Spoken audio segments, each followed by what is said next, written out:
इसी बीच आपको ले लिए चलते हैं जहां पर केंद्रीय गृह मंत्री अमित शाह संबोधित कर रहे हैं। गणों को मेरा प्रणाम। सबसे पहले तो मैं लद्दाख की जनता को आज बुद्ध पूर्णिमा का बहुत बहुत शुभकामनाएं देना चाहता हूं। बुद्ध पूर्णिमा हर साल आती है, मगर आज की बुद्ध पूर्णिमा ये लद्दाख के वासियों के लिए मणिकंचन योग है। आज बुद्ध पूर्णिमा भी है, त्रिपावन दिवस भी है और आज भगवान बुद्ध के पवित्र अवशेषों के साथ बुद्ध स्वयं यहां उपस्थित है। एक प्रकार से आज की बुद्ध पूर्णिमा का महत्व बहुत बढ़ गया है। मित्रों, लद्दाख में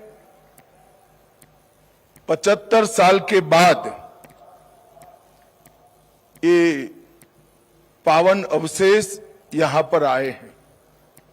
लाखरुख जी ने ठीक ही कहा कि 75 साल पहले जब ये अवशेष यहां आए होंगे, बहुत कम लोग इसके दर्शन का, इसकी आध्यात्मिक ऊर्जा के अनुभव का और इससे भगवान बुद्ध के संदेश को प्राप्त करने का लाभ उठा पाए होंगे। क्योंकि उस वक्त एक कठिन वादियों में न आवागमन की कोई सुविधाएं थी, न रोड बने थे, न रास्ते बने थे। आज 75 साल के बाद वैशाख पूर्णिमा के दिन, बुद्ध पूर्णिमा के दिन जब ये अवशेष आए हैं, मुझे पूरा विश्वास है कि लद्दाख के, कारगिल के सभी बुद्ध के अनुयायी और अन्य मतों के अनुयायी भी भगवान बुद्ध के पवित्र अवसरों से, अवशेषों से ऊर्जा भी प्राप्त करेंगे और एक दिव्य अनुभूति का एहसास भी करेंगे। आज त्रिपावन दिन है। आज के ही दिन 563 वर्ष ईसा पूर्व लुम्बिनी के उपवन की भूमि पर राजकुमार सिद्धार्थ का जन्म हुआ, जो बाद में ज्ञान प्राप्ति के बाद तथागत बुद्ध कहलाए। उनके जन्म का दिन, उसके साथ साथ बोधि गया के पीपल वृक्ष के नीचे जहां उन्होंने सम्यक संबोधि की प्राप्ति की, वो दिन भी यही पावन दिन था। और जब 80 साल का शरीर का अंत हुआ और कुशीनगर में उन्होंने महापरिनिर्वाण प्राप्त किया, वो भी यही दिन था। शायद ही किसी अवतार के जीवन में ऐसा होगा कि जन्म, ज्ञान प्राप्ति और महापरिनिर्वाण एक ही दिन पर हुआ हो, ऐसा शायद ही हुआ होगा। इसलिए ये दिन हम सब के लिए बहुत शुभ दिन होता है, हम सब के लिए बहुत प्रेरणा का दिन होता है।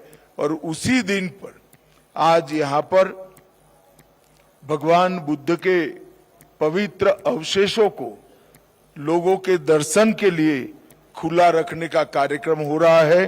वो हम सब के लिए बहुत बहुत सौभाग्य का विषय है।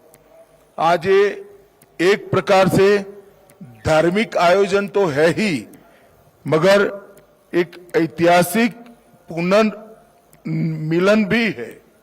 इतने सालों के बाद इस पवित्र भूमि पर तथागत बुद्ध अपनी सबसे परिचित और प्रिय भूमि पर लौटे हैं। ये बहुत सौभाग्य का विषय है। लद्दाख सैकड़ों सालों से धम्म की जीवंत भूमि रहा है। जब दलाई लामा यहां आते हैं तो कहते हैं ये भूमि केवल भौगोलिक भूमि नहीं है, ये भूमि बौद्ध संस्कृति की और करुणा की जीवंत प्रयोगशाला है। ये भूमि पर ज्ञान का संरक्षण भी हुआ, ये भूमि पर ज्ञान का संवर्धन भी हुआ।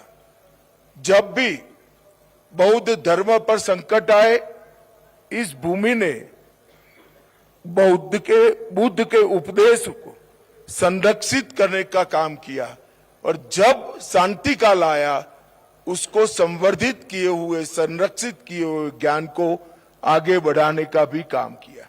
यही रास्ता था जो भारत में दिए गए तथागत के उपदेश को चीन और कई सारे देशों में पहुंचाने का माध्यम बना। हम लद्दाख की आध्यात्मिक पहचान 4 प्रमुख परंपराओं से बनी है: निंगमा, काग्यू, शाक्य और गेलुक। इसका मतलब है जो है वो उसको ऐसा ही देखे।